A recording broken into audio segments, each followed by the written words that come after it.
네, 안녕하세요. 그림으로 배우는 산업보안 관리사 기술적 보안 파트의 정보보호 개론 강의를 시작하겠습니다. 산업보안 관리사 시험 출제 범위에서 정보보호 개론은 크게 정보보호 일반 하나로 구성되어 있습니다. 먼저 정보보호의 개념을 알아보도록 하겠습니다. 정보보호란 기업 등의 정보 자산을 공개, 노출, 변조, 파괴, 지체 등 외부 공격자의 위협으로부터 보호하는 것을 의미합니다. 이러한 보호를 통해서 정보 자산은 기밀성, 무결성, 가용성을 확보할 수 있습니다. 네, 정보보호의 목표는 기밀성, 무결성, 가용성이 있습니다. 흔히 이를 외울 때 기무가 또는 CIA라고 외웁니다.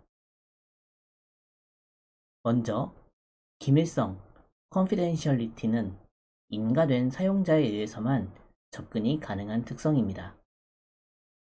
예를 들어 내가 소유한 이메일의 내용을 보려면 먼저 이메일 시스템에 아이디와 패스워드를 입력을 해서 로그인을 하면 해당 이메일 시스템에 접근을 할 수 있도록 허락된 또는 접근이 인가된 사용자가 됩니다.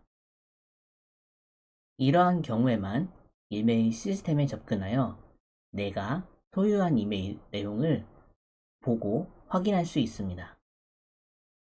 기밀성은 이를 통해서 접근 통제와 암호화를 실현합니다. 다음으로 무결성, 인테그리티는 정당한 권한에 의해서 허가받은 권한으로만 변경이 가능한 특성입니다. 다른 말로 말하자면 정당한 권한을 가지지 않는 사용자는 삭제 또는 변경 등의 조작을 할 수 없다는 말과 같습니다. 예를 들어 어떠한 게시판이 글을 열람, 작성, 수정, 삭제를 할 수 있는 기능을 제공할 때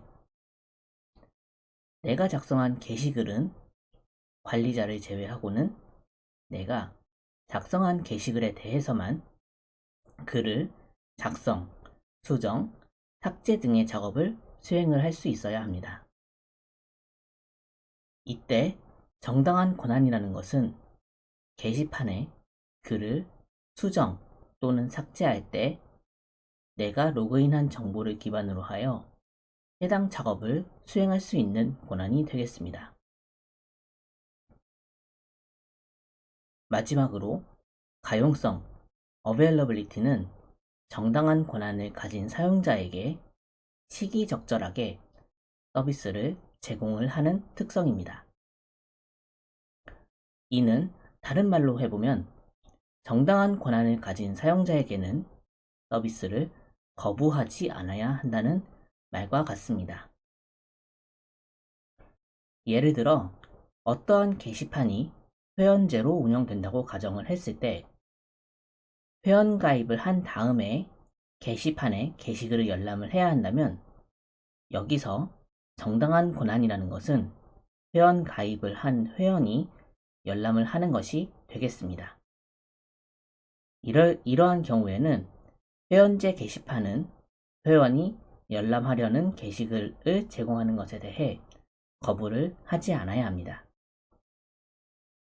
이외에도 정보보호의 목표는 책임 추적성, 인증성, 신뢰성 등을 추구합니다.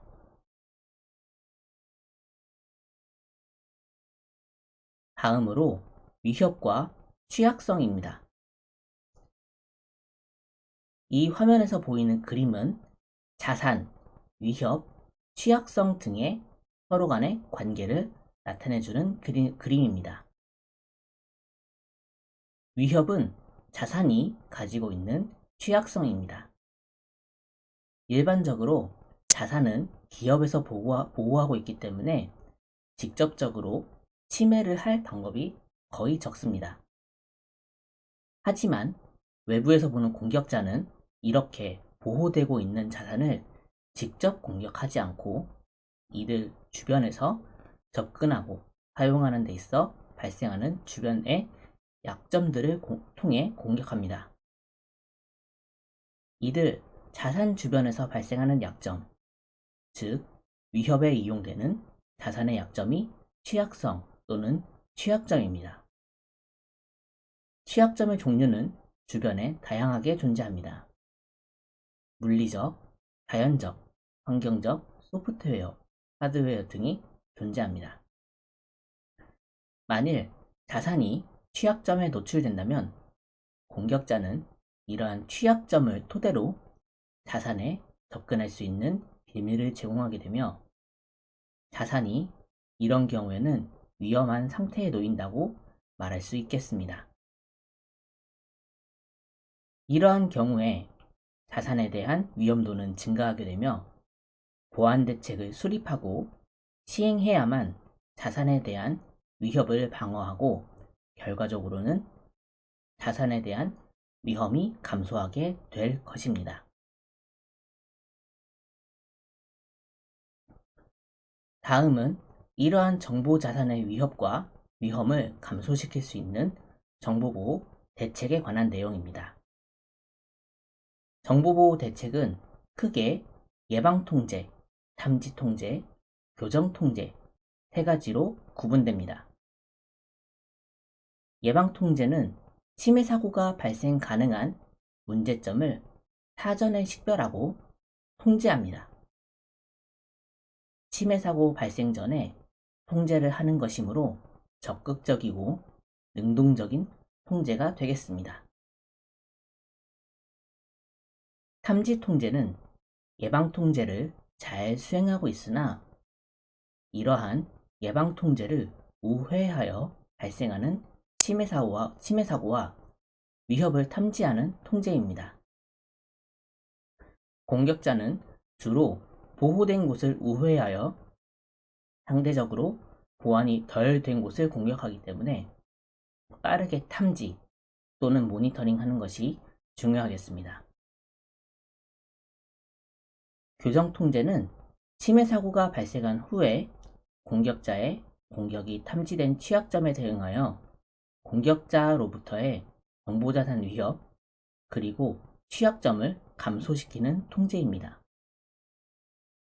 교정 통제의 목적은 취약점에 대한 교정, 즉 취약점을 보완하거나 감소를 시킨다는 것이고 복구는 침해된 자산이나 시스템에 대하여 원 상태로 돌리는 것을 의미합니다.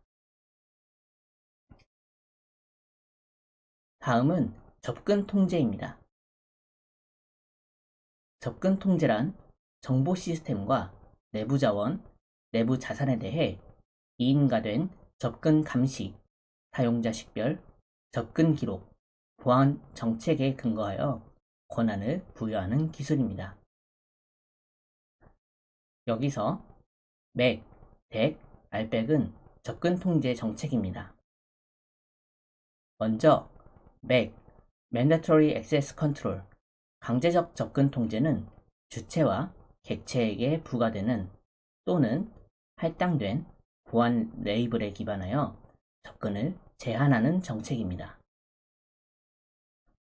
접근을 제한하는 방법은 주체와 객체의 보안 레이블에 따라 지정을 합니다. 이러한 활용 사례는 군대의 계급별 인가 등급을 예로 들 수 있습니다. 다음으로 DAC, Discretionary Access Control, 임의적 접근 통제는 주체나 주체가 속해 있는 그룹의 신원에 근거하여 접근을 제한하는 정책입니다. 주로 ACL, Access Control List를 통해 이를 구현합니다. 활용 사례는 데이터베이스의 접근 제어를 예로 들 수 있습니다. 마지막으로 RBAC, Role Based Access Control, 역할 기반 접근 통제는 사용자가 수행하는 직무 또는 역할에 기반하여 접근을 제한하는 정책입니다. 이러한 알백의 구현 원리로는 최소 권한 원칙, 직무 분리, 데이터 추상화가 있습니다. 만약 시스템을 구축을 할 경우에 알백을 적용해서 접근 통제를 구현을 한다면 어떤 권한은 어떤 역할을 해야 하는지 이러한 것들을 정의한 명세서가 필요하겠습니다. 다음은 암호학, 크립토그래피입니다. 암호학은 정보 보호를 위한 언어적, 수학적 방법론을 다루는 학문입니다. 이러한 학문을 기반으로 암호는 발전을 하였는데요. 암호는 크게 암호화, 복호화의 두 가지 메커니즘을 가지고 있습니다. 암호화, 즉 인크립션은 사용자가 알아볼 수 있는 문자열인 평문, 즉 일반 메시지를 사용자가 알아볼 수 없는 문자열인 암호문으로 변환하는 과정입니다. 이 암호화 과정에서 특정 데이터를 기반으로 하여 암호화를 수행 가능하게 하는 것을 암호화 키라고 합니다. 복호화, 디크립션은 사용자가 알아볼 수 없는 암호문을 사용자가 알아볼 수 있는 문자열인 평문으로 변환하는 과정입니다. 이 복호화 과정에서 특정 데이터를 기반으로 하여 복호화를 수행 가능하게 하는 것을 복호화 키라고 합니다. 이러한 암호 방식에 따른 알고리즘은 크게 두 가지로 구분할 수 있습니다. 첫 번째는 대칭키 암호 방식입니다. 대칭키 암호 방식이란 키를 한 개를 사용하여 암호화와 복호화를 수행하는 암호 방식입니다. 속도는 공개 키에 비해 빠르지만 만약 키가 유출이 될 경우에는 다른 사용자도 암호문을 복호화할 수 있어 안전하게 키를 보관해야 하는 주의점을 가지고 있습니다. 대칭키는 다른 말로는 비밀키라고도 불립니다. 두 번째는 공개키 암호 방식입니다. 암호화와 복호화를 수행하는 데 있어 각각 공개키와 개인키, 비밀키로 수행하는 암호 방식입니다. 속도는 느리지만 공개키가 유출되어도 복호화를 수행할 수 없기 때문에 다소 안전하며 사전에 키를 공유할 필요가 없습니다. 하지만 개인키는 유출이 되면 대칭키와 마찬가지로 다른 사용자도 암호문을 복호화할 수 있기에 안전하게 개인키를 보관해야 합니다. 공개키는 다른 말로는 비대칭 키라고도 불립니다.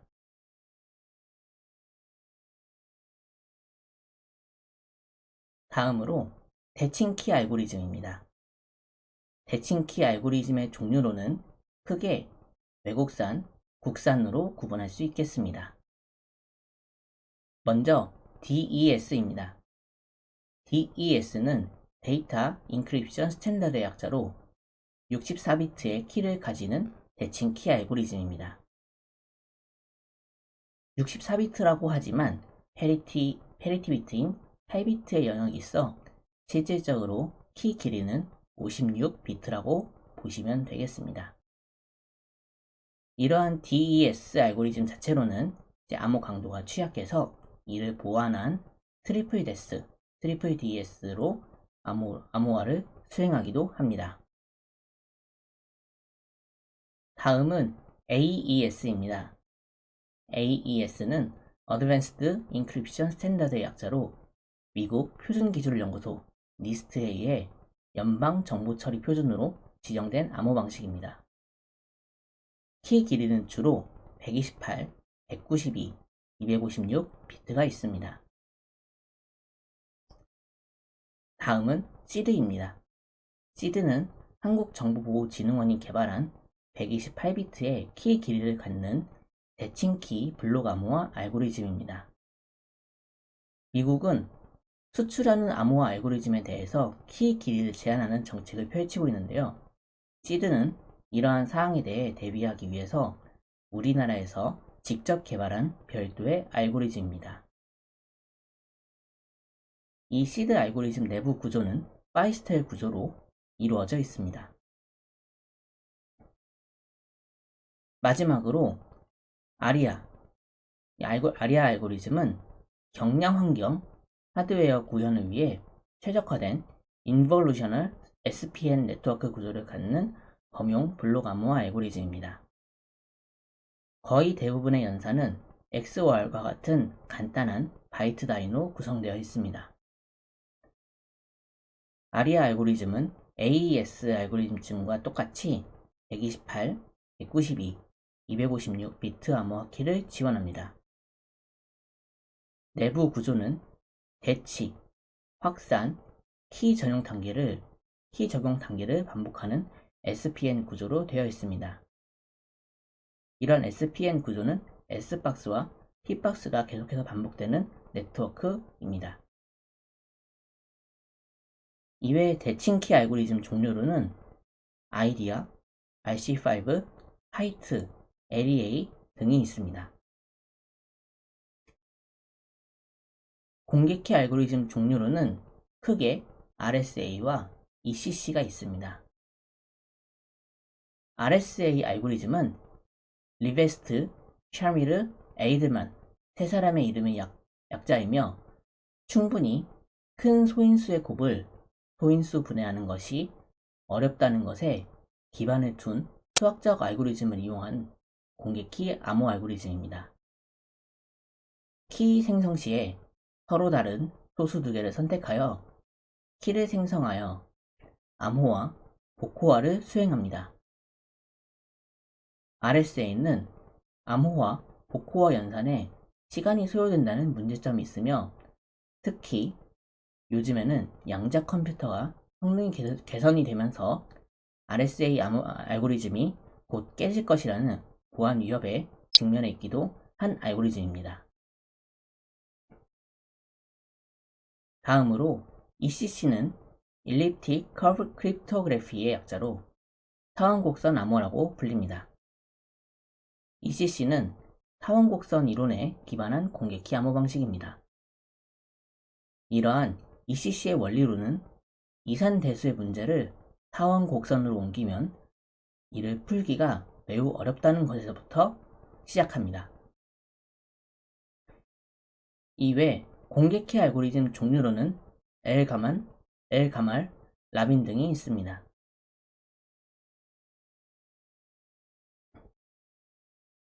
다음은 암호화 구현 방법입니다.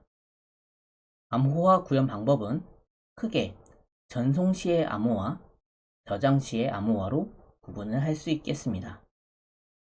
전송 시의 암호화 구현으로는 웹서버와 브라우저, 개인정보 처리 시스템, 개인정보 취급자가 있으며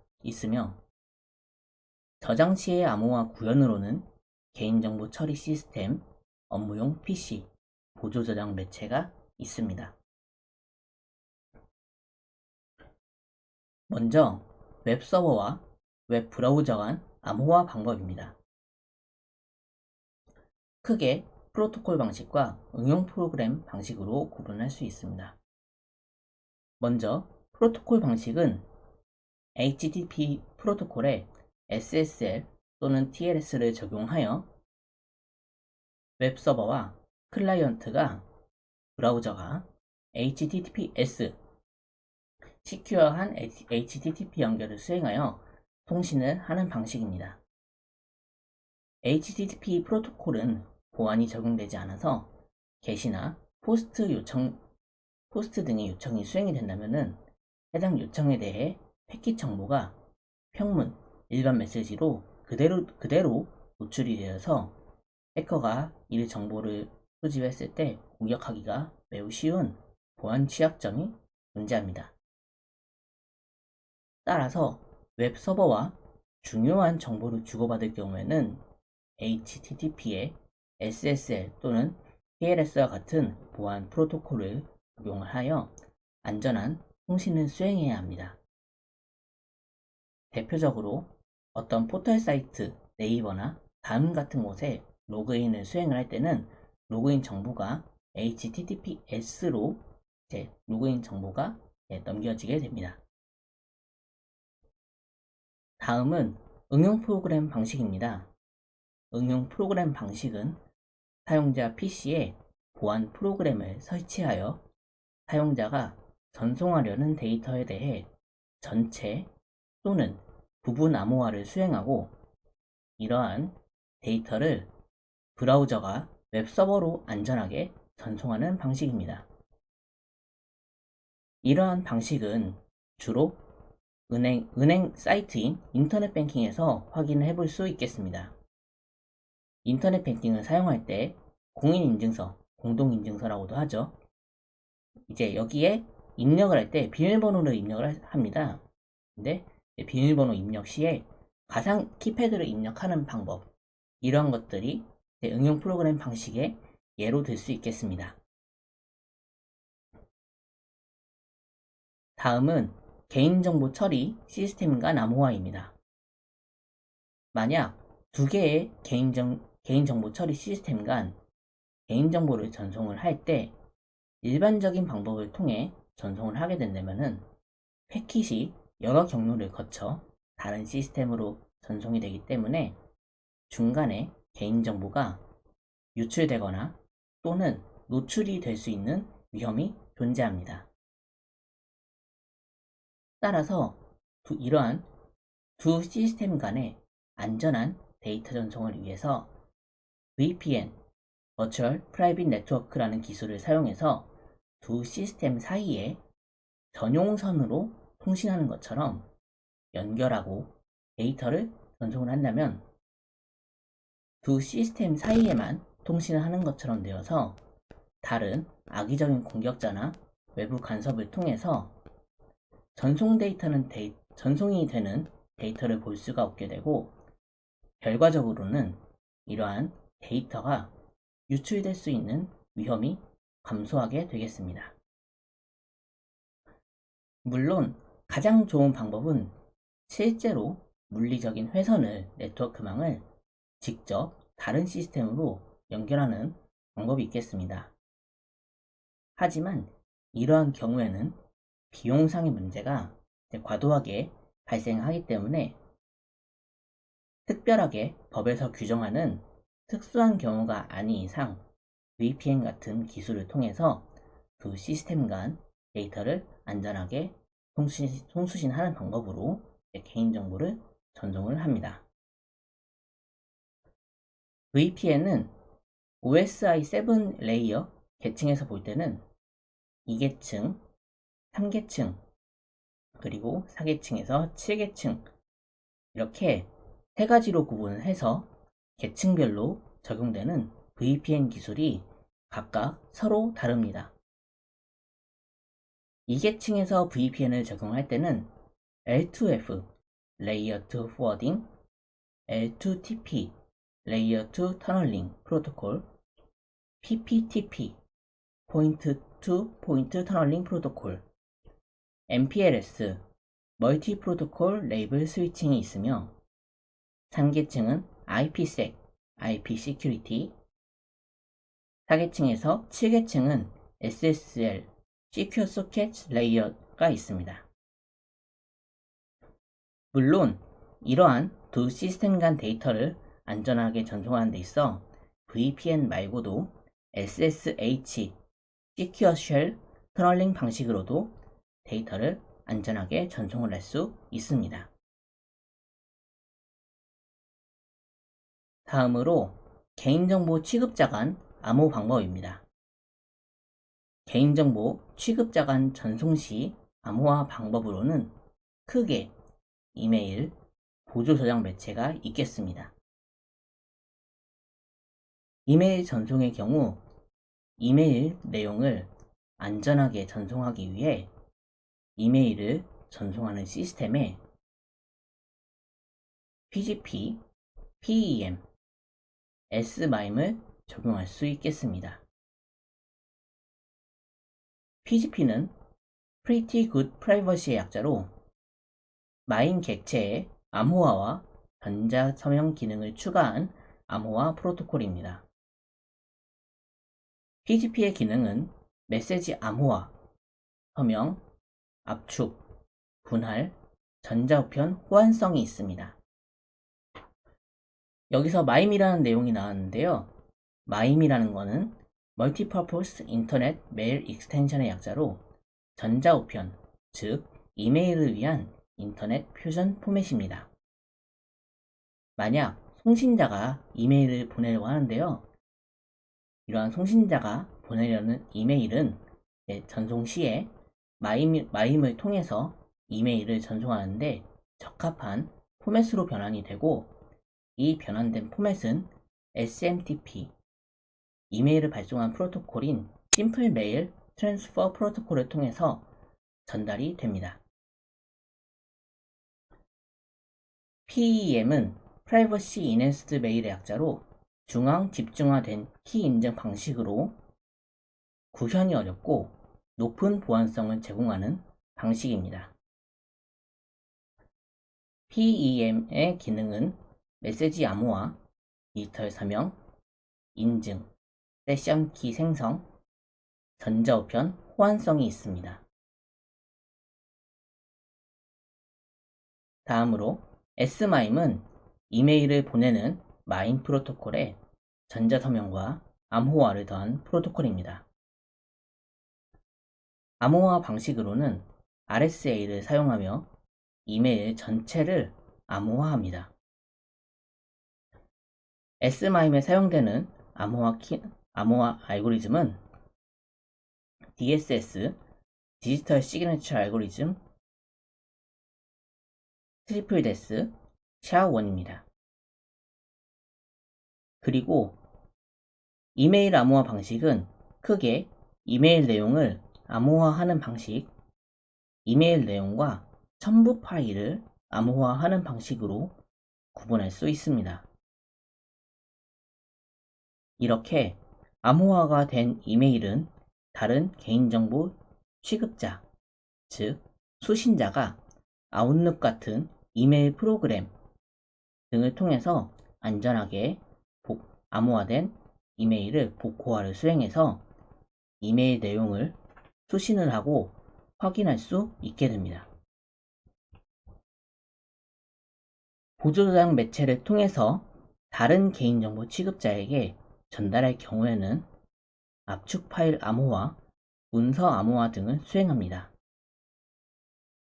압축 파일 암호화는 압축 파일에 비밀번호를 설정을 하는 것이고, 문서 암호화는 문서에 비밀번호를 설정하는 것입니다.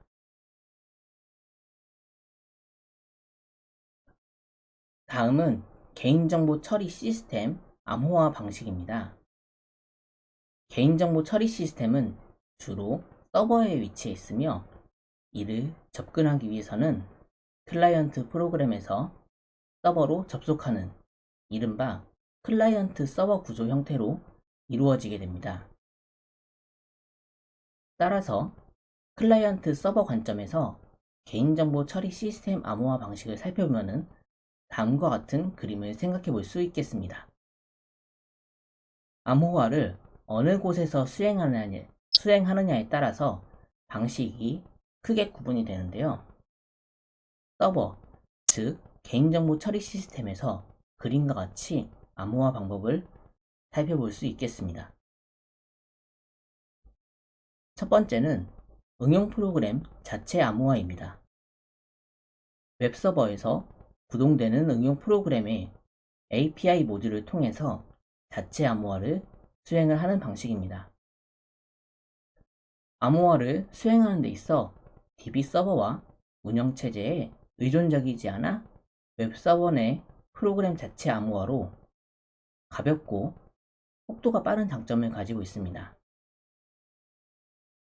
하지만 해당 프로그램에서 암호화에 관련된 정보가 변경이 된다면 프로그램과 관련된 내용을 수정을 해야 하는 단점이 있습니다. 그리고 암호키 관리에 더욱 주의를 기울여야 합니다. 다른 말로는 API 방식 암호화라고도 합니다. 두 번째는 DB 서버 암호화입니다. DB, 즉 데이터베이스 서버에 암호화와 관련된 모듈이 설치가 되고 이러한 DB 서버에서 암호화와 관련된 모듈을 호출하는 방식입니다.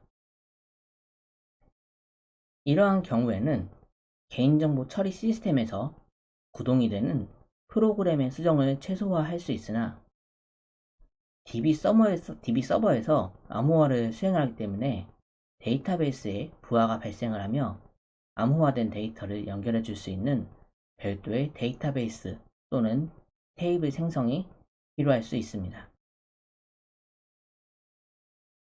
세 번째는 DBMS 자체 암호화입니다. DBMS, 즉 데이터베이스 매니지먼트 시스템인데요. 이러한 DB 서버에서 구동되는 DBMS가 자체적으로 암호화를 수행하는 방식입니다. 이러한 DBMS에 내장이 되어 있는 암호화 기능 TDE라고 하는데요. Transparent Data Encryption, 투명한 데이터 암호화를 이용하여 암호화를 수행하는 방식입니다. DB 서버와 마찬가지로 암호화를 수행하는 데 있어서 오버헤드가 발생을 할 수 있고 데이터에 대해서 검색이나 처리를 하기 위해서는 별도의 추가 작업이 필요합니다. 네 번째는 DBMS 암호화를 기능을 호출을 하는 것입니다. 이 방법은 개인정보 처리 시스템 프로그램에서 DBMS가 제공하는 암호화 API를 호출하는 방식입니다. 시스템 구축 또는 DBMS의 교체, 프로그램의 변경 등의 사항이 발생할 경우에 개인정보 처리 시스템 응용 프로그램의 수정이 필요합니다. 마지막으로 OS 암호화입니다. OS라는 것은 운영체제, 오퍼레이팅 시스템의 약자로 운영체제에서 발생하는 입출력을 이용한 암호화 방식입니다. DBMS가 관리하는 데이터베이스도 결국 운영체제 상에서는 파일 형태로 존재하게 되는데요. 이러한 운영체제 암호화 방식은 이 파일을 암호화하는 방식입니다. 이 암호화 방식은 운영체제에 종속이 되는 방식이기 때문에 예를 들어서 개인정보 처리 시스템의 운영체제를 윈도우 서버에서 우분투 서버로 마이그레이션, 즉 운영체제를 변경할 경우에는 해당 암호화된 파일을 전부 복호화해서 우분투 서버로 이전하고 우분투 서버로 이전을 한 이후에는 다시 암호화를 수행해야 합니다. 이러한 암호화 방식은 최소 2가지 이상 방식을 혼합해서 암호화를 수행합니다. 이 그림에서 보면은 암호화 방식은 전부 서버, 즉 개인정보 처리 시스템 내에서 수행되는 것을 확인할 수 있습니다. 이러한 암호화를 서버 측에서만 수행하는 이유는 클라이언트 측에 프로그램이 변조가 되었는지 등의 여부를 확인을 할 수가 없고, 즉 신뢰를 할 수가 없습니다. 그리고 서버와 비교했을 때 보안 강도나 취해진 보안 취약점에 대해서 조치가 취해진 사항들에 대해서 서버와 비교를 했을 때 악의적인 공격자로부터 공격을 받기가 쉽고, 그에 따라서 암호화 키 정보 같은 중요한 정보들이 쉽게 유출이 될 수 있기 때문입니다.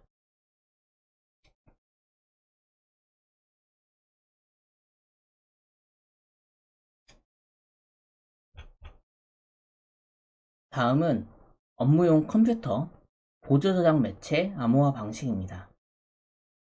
암호화 방식은 크게 세 가지로 구분할 수 있겠습니다. 하드웨어, 운영체제, 그리고 소프트웨어입니다. 먼저 하드웨어 레벨에서 볼 때 보조 저장 매체 대명사인 하드디스크 또는 SSD, 솔리드 스테이트 드라이브에서 적용할 수 있는 방식은 디스크 암호화 방식입니다. 디스크 암호화 방식은 디스크 암호화와 관련된 소프트웨어 또는 하드웨어 자체를 사용해서 디스크에 있는 모든 데이터를 암호화하는 방식입니다. 디스크 암호화를 더욱 안전하게 하기 위해서 파일 시스템 운영체제에서 제공하거나 혹은 운영체제에서 특정하게 사용하려는 이런 파일을 구축을 하는 시스템인데요. 이런 파일 시스템에서 제공하는 암호화와 같이 사용하기도 합니다. 운영체제 암호화는 운영체제에서 제공하는 기능을 통해서 암호화를 수행하는 방식입니다. 컴퓨터에서 구동되는 운영체제에서 파일을 읽고 쓸 때 운영체제에서 제공하는 기능 또는 API 호출을 통해서 암호화하는 방식입니다. 대표적으로 많이 사용하는 운영체제인 윈도우에서 비트로커가 있습니다. 암호 유틸리티 암호화는 운영체제에서 제공하거나 전용 프로그램을 사용해서 암호화를 수행하는 방식입니다. 운영체제에서 제공하는 암호화를 사용할 경우에는 전달받는 수신자에서도 복호화할 경우에 동일한 운영체제를 사용해야 하며 전용 프로그램으로 암호화를 수행을 한 경우에는 전달받는 수신자도 동일한 프로그램을 사용해서 복호화를 해야 합니다. 문서 도구 자체 암호화는 문서 편집 프로그램에서 자체적으로 제공하는 암호화 기능을 통해 파일을 암호화하는 방식입니다. 문서 편집 프로그램에서 암호 설정 등을 통해 자체적으로 암호화를 할 수 있는데요. 대표적으로는 엑셀 프로그램에서 파일에 대한 암호 설정을 통해서 문서 도구 자체 암호화를 수행할 수 있습니다. DRM 방식은 디지털 저작물을 보호하고 허가된 사용자만 해당 권한 내에서 사용하도록 암호화를 수행하는 방식입니다. DRM 종류는 크게 문서와 멀티미디어로 구분할 수 있습니다. 국내에서는 파수와 마크애니 등의 회사가 문서 DRM 솔루션을 제공을 하고 있습니다.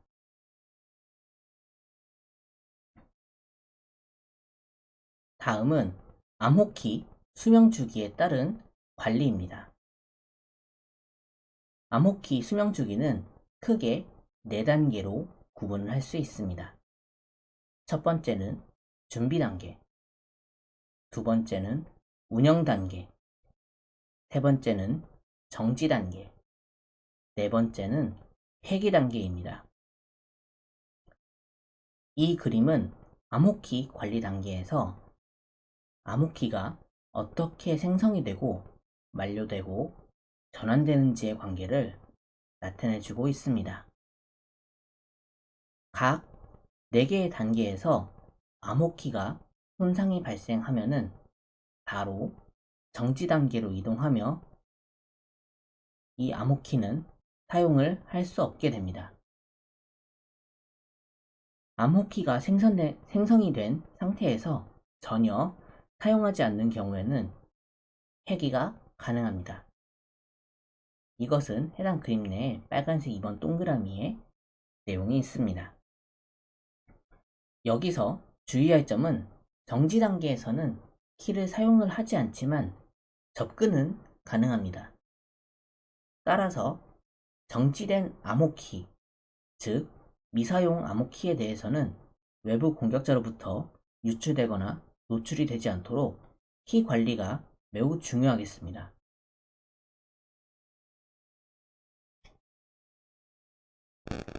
다음으로는 암호 응용 기술인 전자서명입니다.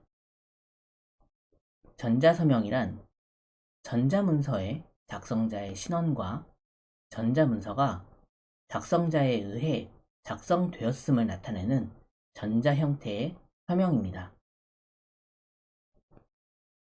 전자서명의 특징으로는 위조 불가, 서명자 인증, 부인 방지, 변경 불가, 재사용 불가, 분쟁 해결 가능이 있습니다. 전자서명의 핵심은 서명자 측에서는 전자문서의 메시지 다이제스트, 즉 메시지 축약, MD를 개인키로 암호화한다는 특징이 있습니다. 검증자 측에서는 전자문서의 MD를 공개키로 복호화해서 MD로 복원, 통신자로부터 받은 전자문서를 검증자 측에서도 똑같이 메시지 다이제스트로 만들어서 상호 비교해서 검증을 수행합니다. 이러한 전자서명에서 사용하는 알고리즘으로는 RSA 등이 있습니다. 다음으로는 암호 응용 기술 해시 함수입니다. 여기서 말하는 해시 함수란 암호학적인 해시 함수인데요. 입력값에 대하여 고정 길이의 출력을 가지며 암호 키가 없고 복호화가 불가능한 단방향 암호 기술을 의미합니다. 암호학적인 해시 함수는 기존의 해시 함수의 특성인 압축, 효율성, 단방향 또는 일방향성, 충돌 회피성을 모두 상속하는 특징이 있습니다. 이러한 해시 함수의 발전을 보시면 MD4로부터 분리가 되어서 각각 MD5, 샤로 발전하는 것을 볼 수 있습니다. 현재 MD5는 파일 무결성 검증 정도로 사용하고 있으며 패스워드를 사용하는 이런 보안용으로서는 권장하지 않는 알고리즘입니다. 샤 알고리즘 같은 경우, 샤1 같은 경우 핑거프린트, IPsec 등에서 사용하고 있으며 샤2는 샤256이라는 알고리즘이 있는데요. 여기서 샤256에서 샤는 샤2를 의미합니다. 이제 샤256이 대중적으로 사용이 되고 있고 국내에서 비밀번호 암호 강도는 샤2 256 이상을 권고하고 있습니다. 이러한 샤2로도 구조적인 문제가 불완전해서 차세대 암호화 알고리즘을 공모를 한 적이 있습니다. 이때 이제 공모 결과에서 이제 선정이 된 샤3의 알고리즘은 케착이라는 알고리즘인데요. 이러한 케착의 알고리즘은 기존 샤2의 알고리즘과는 구조가 전혀 다르며 흡수 단계, 추출 단계, 2단계의 구조를 가진 알고리즘입니다. 국산 알고리즘으로는 LSH라는 알고리즘이 있는데요. 이제 설명하기로는 샤2, 샤3에 비해 2배 이상의 성능을 가지고 있다고 알려져 있습니다. 네, 이상으로 그림으로 배우는 산업보안관리사 기술적 보안, 정보보호 개론을 마치겠습니다. 다음 시간에는 기술적 보안 기본 파트인 네트워크 보안으로 찾아뵙겠습니다. 감사합니다.